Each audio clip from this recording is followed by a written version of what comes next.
नमस्कार, स्वदेश न्यूज की खास पेशकश बातें सितारों की में आप सभी का स्वागत है। मैं हूं भागीरथ साहू। बातें सितारों की में आज हम रूबरू होंगे अभिनेता कुणाल सेठ से।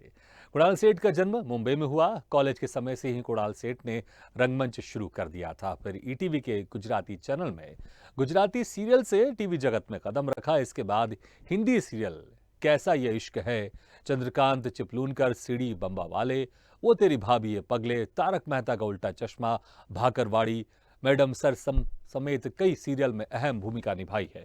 तो फिल्म लूडो में पंकज त्रिपाठी के साथ अहम किरदार निभाया है। तो एमपुरी की आखिरी फिल्म मराठवाड़ा में भी अहम भूमिका निभाई है। इसके अलावा कुणाल सेठ ने पंकज त्रिपाठी के साथ पॉलिसी बाजार, कैडबरी चॉकलेट, तो हार्दिक पंड्या के साथ आईपीएल क्रिकेट समेत 20 से ज्यादा विज्ञापन फिल्मों में काम किया है। तो आज हम अभिनेता कुणाल सेठ से रूबरू होंगे और जानेंगे इनके अभिनय के सफर के बारे में। और इस वक्त हमारे साथ सीधे जुड़ गए अभिनेता कुणाल सेठ। कुणाल जी, आपका बहुत बहुत स्वागत है स्वदेश न्यूज की खास पेशकश बातें सितारों की में। Thank you so much Bhagirath ji, आपका भी बहुत बहुत स्वागत है मेरे साथ। जी कुणाल जी, जितनी आपकी प्यारी स्माइल है उतना ही हमने आपको टीवी में हंसाते मुस्कुराते हमने देखा है आपको, क्योंकि जो भी आपके किरदार रहे बड़े इंटरेस्टिंग रहे। कहीं आप लड़की बने तो कहीं आप राइटर बने, बहुत सारे तमाम तरह के आपने किरदार निभाए हैं।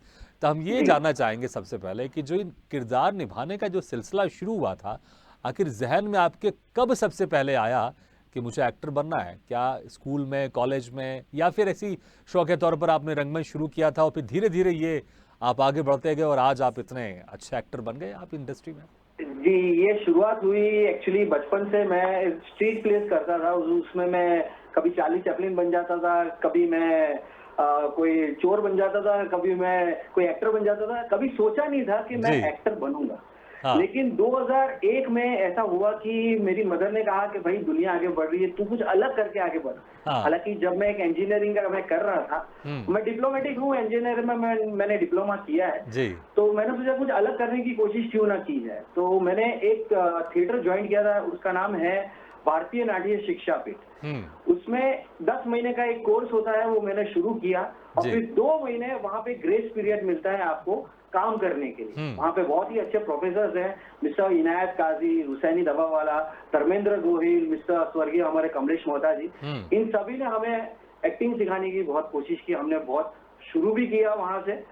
और 1 साल के बाद हमारा जब वो कोर्स खत्म होता है और 2 महीने का ग्रेस पीरियड खत्म होता है, वहां से हमारी ट्रेनिंग और वहां से हमारी जिंदगी की शुरुआत वहां से शुरू हुई। फिर तकरीबन 10 साल मैंने थिएटर किया है, कमर्शियल प्लेस किया है, बड़े बड़े लोगों के साथ मैंने काम भी किया है, जैसे कि रसिक दवे है, मिस्टर होमी वाडिया है, स्वर्गीय हमारे कमलेश मोहता जी हैं, और ऐसे बहुत सारे निर्देशक लोगों के साथ काम किया है, को एक्टर्स के साथ भी काम किया है मैंने। उसके बाद तकरीबन 2007 में मेरी पहली गुजराती सीरियल आई थी। उसका नाम है हूँ धीरू भाई बनवा मांगू, जो ओरिजिनल चैनल पे था। और मैं ऐसा था कि मैं धीरू भाई बनना चाहता हूँ, एक बहुत यंग लड़का कुछ अलग करना चाहता है जिंदगी में। हर बार हर हफ्ते नया धंधा शुरू करता है और हफ्ते के एंड में धंधा बंद कर देता है। तो कैसे धीरू भाई बनेगा, वो पूरे साल। बिल्कुल, आपने कहा कैसे धीरू भाई बनेगा, तो मैं आपसे पूछना चाहूंगा कैसे ये सीरियल आपको मिला था? क्योंकि जो पहला ब्रेक होता है वो हर कोई एक एक्टर इंतजार करता है कि उसको पहला ब्रेक मिले, और वो जो पहला ब्रेक का जो इंतजार रहता है वो मैंने देखा है बड़ा मुश्किल होता है। कुछ लोग बड़े खुशकिस्मत रहते हैं, उनको सडनली मिल जाता है, लेकिन अक्सर लोगों को इसके लिए स्ट्रगल करना पड़ता है। तो आपको किस तरह का स्ट्रगल करना पड़ा और ये पहला ब्रेक आपको कैसे मिला? मैं थिएटर कर रहा था, एक प्ले था मृत्युंजय, वहां से मैं थिएटर प्ले कर रहा था। मेरा एक दोस्त था मिस्टर हैरी शाह, वो भी अभी भगवान के पास है, लेकिन उसने मुझे कहा था, और वो बहुत ही अच्छा एक्टर भी था और कोऑर्डिनेटर भी था। तो उसने कहा कि भाई मैं गुजराती सीरियल की एक कोऑर्डिनेटिंग कर रहा हूँ, तू एक जाके एक ऑडिशन दे दे।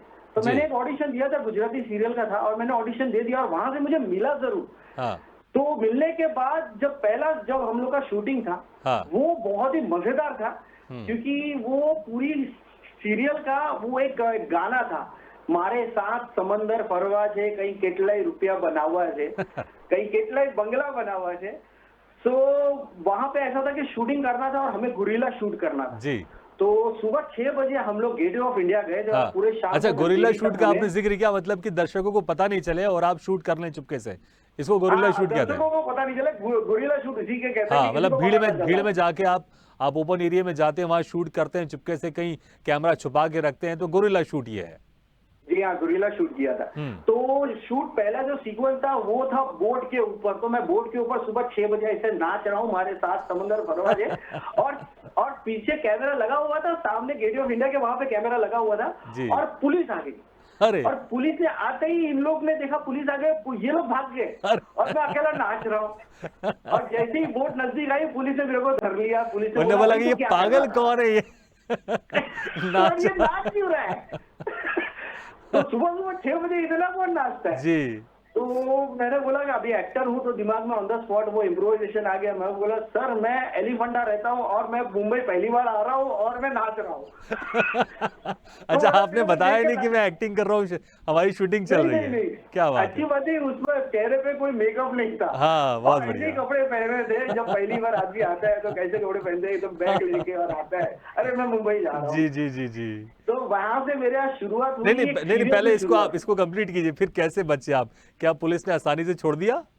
नहीं नहीं, ऐसा छोड़ा ही था। बोला तुमको देख के कुछ गड़बड़ लगता है। बोला नहीं सर मैं सच कह रहा हूँ। मैं वैसे मैं कसम नहीं खाता कभी जी। जिंदगी में। बोला सर मैं सच कह रहा हूँ, मैं अपने धरती माँ की कसम खाता हूँ, मैं पहली बार यहाँ पे मुंबई आया हूँ और मैं बहुत खुश हूँ। हाँ। आज पूरा दिन मुंबई रहूंगा फिर वापस बोर्ड लेके चले जाऊंगा जी। एलिफेंटा, ऐसा हाँ। बोला था। बोला तू जा तू, लेकिन ऐसा कुछ करना नहीं। फिर भी हम लोग ने आगे जाके शूट किया जी। और फिर वहां जाके आगे जाके पता चला कि जिंदा लाओ से, क्योंकि उसमें नहीं, एक लेकिन सॉन्ग में एक लेकिन लाइन इसमें मुझे आपकी तारीफ करनी पड़ेगी। जो टीम के लोग आपको मुसीबत में छोड़ के चले गए, आपने उस टीम के जिक्र ही नहीं किया। आपने कहा नहीं तो शूटिंग का जिक्र करूंगा तो मुश्किल हो जाएगा, शूटिंग वाले को बुला के फाइन होगी या कुछ तमाम तरह की उनको डांटा धमकाया जाएगा, मुझे लेकिन आगे आपने नाम नहीं लिया। मैंने नाम नहीं लिया सर, ये मेरी अच्छी बात थी और जी। उन्होंने भी बताया नहीं किसी को। आगे जाके उन्होंने मेरे को धर लिया, बोला बहुत अच्छा किया तूने, ये ले चाय पी और टी शर्ट बदल दे, हमें कुछ दूसरा शॉट करना बहुत है। बढ़िया। ये चीज थी। जी। बड़ा वाकई जो इंटरेस्टिंग थी आपके पहले सीरियल की, वही शुरुआत बड़ी इंटरेस्टिंग हुई। फिर हिंदी सीरियल का सफर कैसा रहा? गुजराती सीरियल आपका पहला सीरियल था, फिर हिंदी सीरियल का सफर कैसा रहा आपका? शुरुआत कैसे हुई आपकी?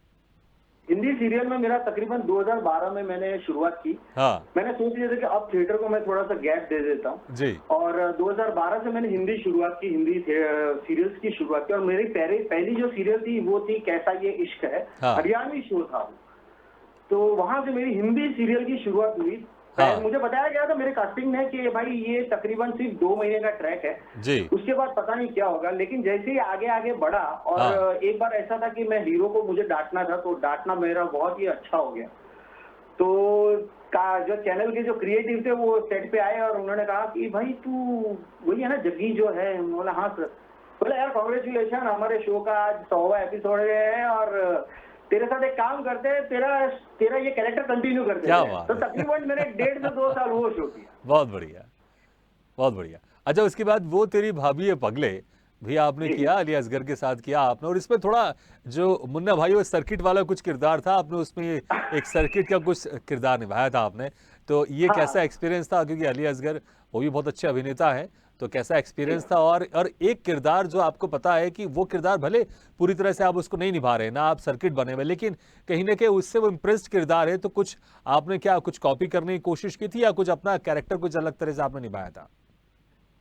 मुझे पहले दिन से बताया गया था कि मुझे कॉपी नहीं करनी थी सर्किट को, और हाँ। ना ही वो जो एकदम टिपिकल जो टपोरिया थे, हाँ। चल्ले बिल्ली के बुल्ले, ऐसा नहीं करना है। हाँ। बहुत ही सिंपल रखना है तुम्हें। हाँ। तो वो शो कैसे मिला, वो उसका एक पीछे का एक ही रीजन था कि मैं अली भाई और स्वप्निल जोशी के साथ एक प्ले करता था, तेरी भी चूक मेरी भी चूक, उसमें मैं असिस्टेंट था। हाँ। तो मुझे पता चला कि भाई यहाँ पे एक ऑडिशन हो रहा है, दैट इज एन ऑप्टिमिस्टिक का वो शो था। जी। तो मैंने उसका 2 बार ऑडिशन दिया था और तीसरी बार मैं सुबह 4 बजे ऑडिशन देने गया था, क्योंकि 2 बजे मैं रात को कहीं और शूट कर रहा था। हाँ। तो बोला क्या यहाँ पर आके तुम्हें ऑडिशन देना है ऑफिस में। हाँ। और मैं ऑफिस में सुबह 4 बजे गया और जाके मैंने ऑडिशन दिया। सुबह 9 बजे मुझे कॉल आया कि मैं फाइनल हो गया। क्या बात है। तो मुझे ऐसा पहले दिन का बताया गया कि अली असगर के साथ है, तकरीबन 20 से 22 दिन तुम्हारा काम रहेगा। हाँ। और तो मैं शाम को ही शो था, तो मैं शो पे मैं डायरेक्ट गया और अली भाई को मैंने बोला कि अली भाई आप तो ये शो कर रहे हैं? बोला हाँ मैं ये शो कर रहा हूँ। बोला सर एक नई बात यह है कि आपको पता है कि आपका जो राइट हैंड है सर्किट, वो कौन बनना है? हाँ। बोला कौन है? बोला मैं हूँ। तो बोलता क्या बात कर रहा है तू? है क्योंकि मैं जानता था कि अली भाई की पैटर्न क्या है, उनका जी। तरीका क्या है, लोगों से कैसे हाँ, वो उनका जो परफॉर्मेंस है, उनका कैसा तरीका होता है, तो वो मुझे बिल्कुल। पता था। हाँ, तो मुझे बहुत थोड़ा बहुत हेल्प होगा क्योंकि मैंने तकरीबन 3 साढ़े 3 महीने उनके साथ काम किया था। जी। तो वो मुझे पता चल गया कि वो कैसे करते हैं हाँ, और मुझे बहुत हेल्प आउट हुई थी। तो मैंने वही शो जैसे मैं पहले दिन था तो मुझे कंफर्टेबल ज़ोन में लग चुका था क्योंकि हाँ। डायरेक्टर भी थे, बहुत ही उम्दा डायरेक्टर थे। हेमंत जी नाम है, हेमंत चौहान नाम है उनका। जी। बहुत ही उम्दा डायरेक्टर है वो। हुँ। तो पहले दिन उनके साथ था तो बहुत मजा आया। तो उन्होंने कहा कि देख भाई कुछ भी हो, तुम्हें हिंदी के बुल्ले और ना ही सर्किट को करना है। हाँ, उन दोनों का माध्यम का कहीं कुछ और ढूंढ सकते हो तो करो। जी। तो मैंने बोला सर ऐसा कैसे रहेगा कि बोलो भैया अपने भाई ने बोला तो सबसे सही बोलने का मतलब चल सबसे हाई अपने भाई सबसे हाई। बहुत बढ़िया। अच्छा, आपने थोड़े अंदर और क्यूरियोसिटी बढ़ा दिया आपने, क्योंकि वो तेरे भाभी है पगले का आपने एक एक डायलॉग तो बोल दिया, लेकिन आपने जो कैसा ये इश्क है उसमें भी आपने एक हरियाणवी किरदार आपने एक निभाया था उसमें। जी हाँ, जी जी, हाँ, जी। तो उसके भी कुछ 1-2 लाइनें हो जाए तो और मज़ा आ जाएगा। हरियाणा ये ऐसा था कि मुझे मौका नहीं मिला था क्योंकि जब वो शो कर रहा था तो सब लोग ऑलरेडी शूटिंग कर रहे थे तो मैं ऑन द स्पॉट कास्टेड हुआ था, लास्ट हाँ, कास्टेड मैं था। तो मुझे टाइम नहीं मिला था तो मैंने फिल्म देखी थी, हमारे अमिताभ बच्चन जी की फिल्म देखी थी नमक हलाल। ओके, नमक हाँ, हलाल, हैं। अरे ताऊ क्या बात कर रहे थे, तो वो एक मेरे दिमाग में था। तो हाँ, जैसे ही था सामने था तो रे राजवीर भाई क्या बात कर रहे हो, आपने तो बहुत बढ़िया का बात कर ली ना राजवीर भाई, आप तो यहाँ से जाने वाले हो ना, अभी से जाओगे वहां के लिए कुड़ियों को पटाओगे ना। लेकिन सच कहूँ ना राजवीर भाई, आप जाओगे तो यहाँ चाचा का हमारा का मन ना लगेगा, सच कह रहा हूँ मैं। तो ये था सर। नहीं, नहीं, बहुत बढ़िया। अच्छा, ये अभी आपने गुजराती का भी ज़िक्र किया आपने, आपने हरियाणवी भी आपने बोली और फिर आपने वो जो पैटर्न जो एक मुंबई का थोड़ा एक पैटर्न होता है वो भी किया, आपने हिंदी भी किया। लेकिन जब आप जब डायलॉग संवाद कह रहे थे, जब आपने हरियाणवी कहा तो ऐसा नहीं लगा कि आप हरियाणवी नहीं है, और जब आप गुजराती का ज़िक्र कर रहे थे ऐसा नहीं लग रहा था कि आप गुजराती का ज़िक्र कर रहे हैं आप। तो इतने सारे जो चीज़ें होती हैं, क्या कुछ खास तरह से आप सीखते हैं या फिर आप इतने अच्छा अभिनेता है कि आप उसको ऐसा कॉपी कर लेते हैं कि पता ही नहीं चलता कि आप हरियाणवी हैं कि नहीं?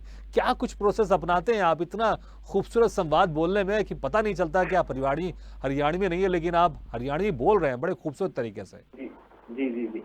सर ऐसा कुछ है नहीं।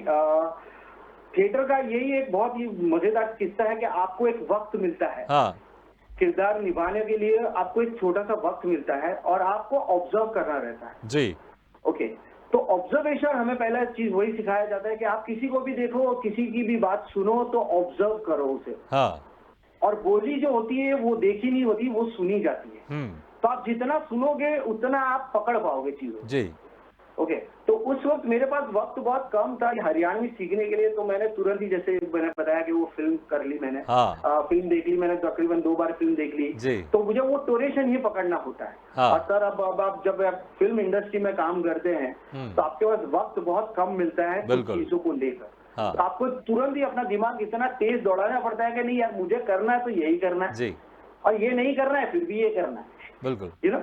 बिल्कुल सही कहा आपने, और तो वाकई ये एक अच्छे अभिनेता की एक पहचान होती है। अच्छा, क्यूरियोसिटी बढ़ती जाती है जब कोई एक्टर बड़ा अच्छा संवाद बोलता है लाइव, तो मुझे सुनने का बहुत मन करता है, मुझे पता है कि मेरे साथ दर्शकों का भी मन करता है। तो गुजराती जो जी। सीरियल का आपने जिक्र किया था, तो गुजराती सीरियल के अगर कुछ संवाद आपको याद हो तो 1-2 लाइन मैं भी सुनना चाहूंगा और हमारे दर्शक भी इंतजार कर रहे होंगे।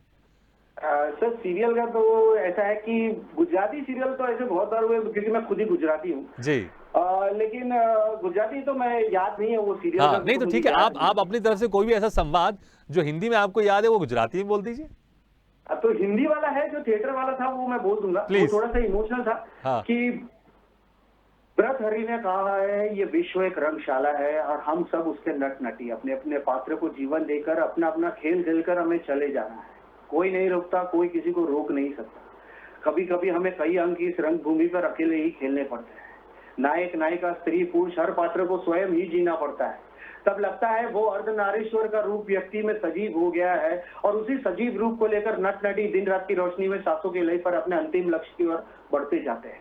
सांस नकारा कूच का बाजत है दिन में। तो ये थिएटर क्या का बात है, एक बहुत बहुत बढ़िया, बहुत ज़बरदस्त, बहुत आपने गहरी बात, आज जो संवाद है ये वाकई इसमें बहुत गहरा जुड़ा हुआ है, जो कलाकारों से बहुत ही इमोशनल तौर पे जुड़ा रहता है संवाद, इसमें कोई शक नहीं है। अच्छा, फिल्मों की फिर शुरुआत कैसे? सीरियल तो आपने बहुत सारे किए, इतने सारे सीरियल है आपके कि मैं अगर जिक्र करने बैठूं तो मुझे कम से कम 1-1.5 घंटा मुझे कम से कम चाहिए, क्योंकि कम ही तारक लग मेहता का जाएगा। उल्टा चश्मा है, फिर सीढ़ी बम्बा वाले, बहुत सारे सीरियल्स हैं आपके, उसमें बहुत इंटरेस्टिंग किरदार आपने निभाया भी है।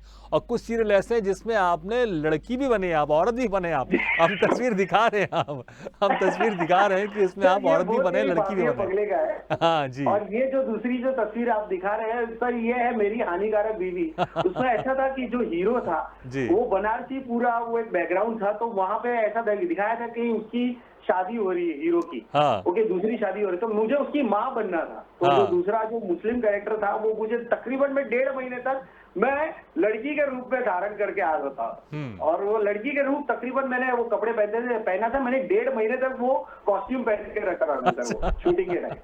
क्या बात है।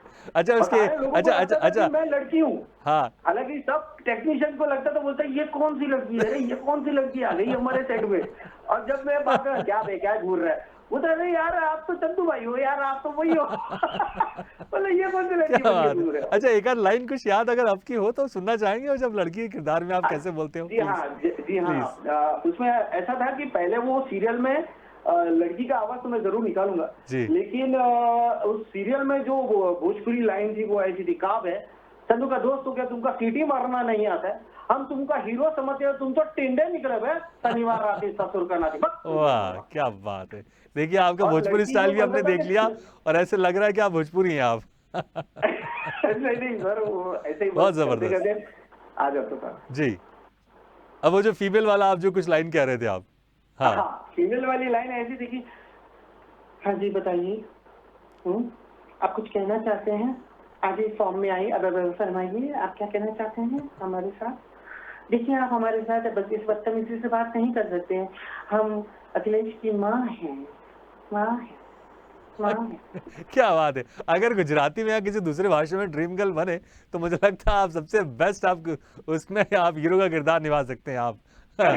सर ट्राई करूँगा। बिल्कुल। अच्छा, फिल्मों के जिक्र करते हैं क्योंकि समय कम है, तो मैंने कहा ना इतने सारे काम है, सब कामों का जिक्र बड़ा मुश्किल होता है। फिल्मों का भी सफर कैसा रहा, क्योंकि जो फिल्म थी लूडो, इसमें आपने पंकज त्रिपाठी के साथ आपने काम किया है, तो फिल्मों का सफर कैसे शुरू हुआ आपका?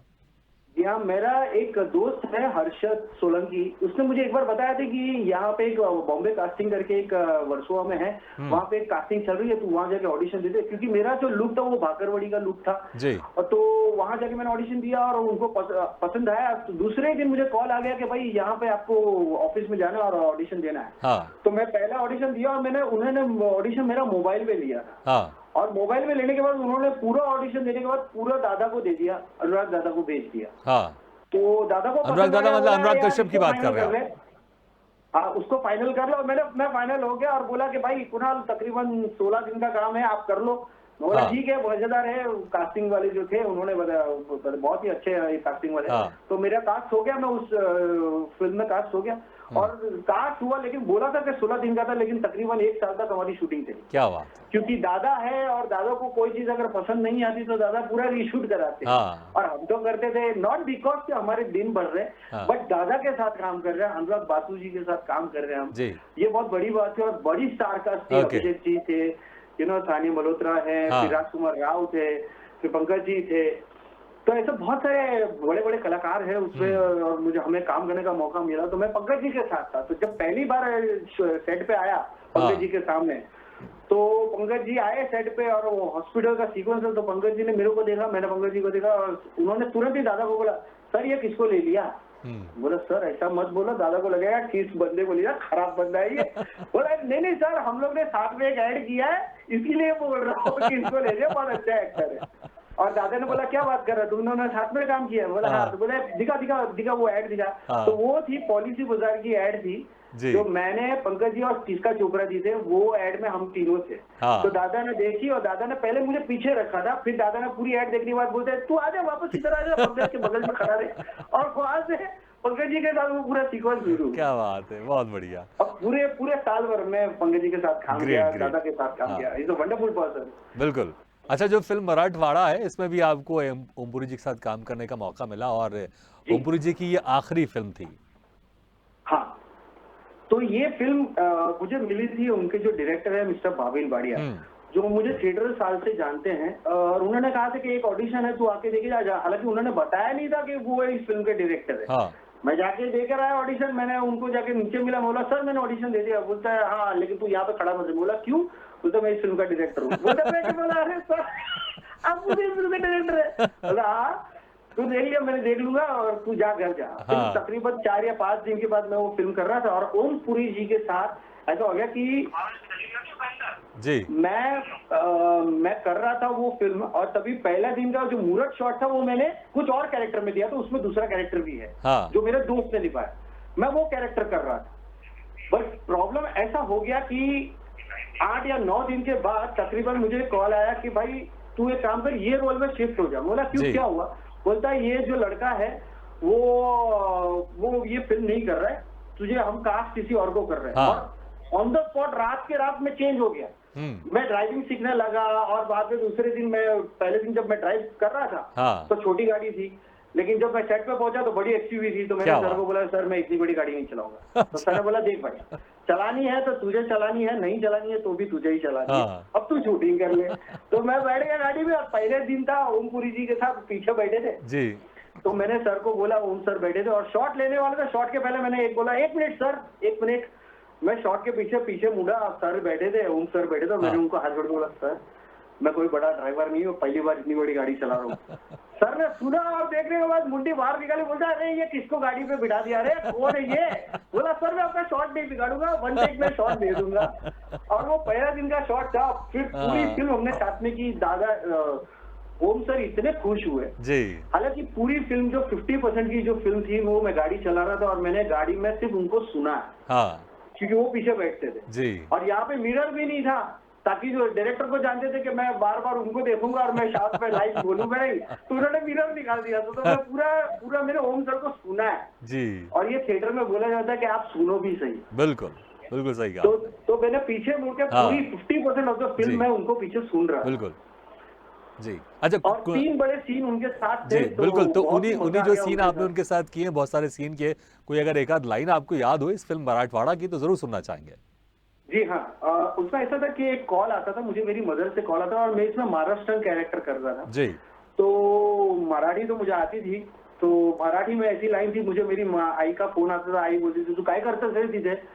तर मैं बोलता था का अगं आई ऐकून तर मी काय बोलतो, हा जो शेतकरी आहे ना त्याचा एक प्रॉब्लेम आहे, तर त्यासाठी त्याला मुख्यमंत्री आणून भेटायचं आहे, मी काय करू शकतो? तू बोल ना आई, मी काय करू? देवकरला फोन दे ना तू, मी त्याला सांगतात ना, तू असं का बोलतोस मला? ऐसे करके ये लाइन। बिल्कुल। मुझे लगता है कि इस आज के जो हमारा प्रोग्राम चल रहा है और जो हम आपके इंटरव्यू ले रहे हैं, इसमें आपके कितने सारे किरदार हमने देख लिए। भोजपुरी देख लिए हमने, हरियाणवी देख लिए, हिंदी देख लिए, गुजराती देख लिए, मराठी देख लिए। और वाकई बहुत बहुत शुभकामनाएं कि आप ऐसे ही बहुत अच्छा बेहतर काम करते रहे। जाते जाते आप क्या कहना चाहेंगे दर्शकों से, क्योंकि आप कविता भी लिखते हैं, कुछ जाते जाते आप क्या कहना चाहेंगे? समय बहुत कम है, मुश्किल से 30 सेकंड का वक्त है हमारे पास। डेफिनेटली मैं अपने दर्शकों से यही कहना चाहूंगा कि आपने बहुत सारा प्यार दिया है, ये मेरे माँ बाप के आशीर्वाद है, भगवान का आशीर्वाद है, जो ये सब है। मैं दर्शकों से सिर्फ इतना कहना चाहूंगा कि आप चाहे कितना भी छोटा काम कर रहे हो, जैसे कि अगर आप फल बेचते हो या फिर आप बड़े कॉर्पोरेट ऑफिस में काम करते हो, तो मेरा सिर्फ कहना यही है कि मेहनत और शिद्दत से करना ऐसा काम कि हर लफ्ज और आंखों पे हो आप ही का नाम। क्या बात है, बहुत बढ़िया। चलिए कुणाल जी, बहुत बहुत शुक्रिया इस समय निकालकर आपने हमारे इस कार्यक्रम में शिरकत किया, और भविष्य के लिए बहुत बहुत शुभकामनाएं आपको। आप ऐसे हंसते रहिए, कहना चाहूंगा आपके माध्यम से मेरे एक दोस्त को जो धवल बारबया है, उससे मेरा नाम आपको सजेस्ट किया। Thank you so much. Thank you very much once again. तो बातें सितारों में आज हम रूबरू हुए अभिनेता कुणाल सेठ से। अगले बार हम फिर किसी शख्सियत से मुलाकात करेंगे, तब तक लिए दीजिए इजाजत। लेकिन खबरों का सिलसिला लगातार जारी, आप देखते रहिए स्वदेश न्यूज, सबसे पहले देश।